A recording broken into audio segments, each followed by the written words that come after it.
আরেকটা ভ্রান্ত বিশ্বাস দেখে। এটা আমার মনে হয় 100%-এর মধ্যে 95% লোক এই কাজটা করে।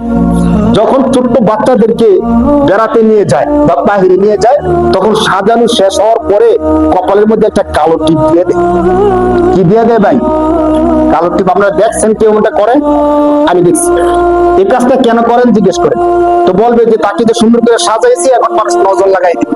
তো কালো একটা টিপ দিয়ে দিলাম, যাতে করে তার নজরটা সুন্দরের মধ্যে না গিয়া ওই কালো যে টিপ দিয়েছি কালোর মধ্যে পড়ে, তখন তার আর নজর লাগবে না। বলে নাউজুবিল্লাহ।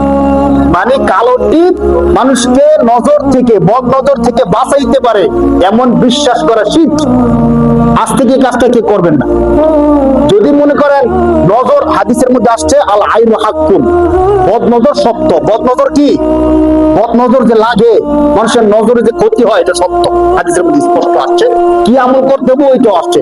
বাকি টিপ দিলে, কপালের মধ্যে টিপ দিলে বদ নজর লাগবে না, এই বিশ্বাস করলে কি সমস্যা? তখন মনে হবে কি বদ নজর থেকে আল্লাহ বাঁচায় না, কে বাঁচায়? কালো টিপ বাঁচায়। বাচ্চাকে বদ নজর থেকে বাঁচাইলো কে? ওই কালো টিপটায়। তখন তার ধারণা হয়ে যায়, যার কারণে সে আল্লাহ মনে করে না, কালো টিপের কথা মনে করে, এই জন্য শিরক হয়ে যায়।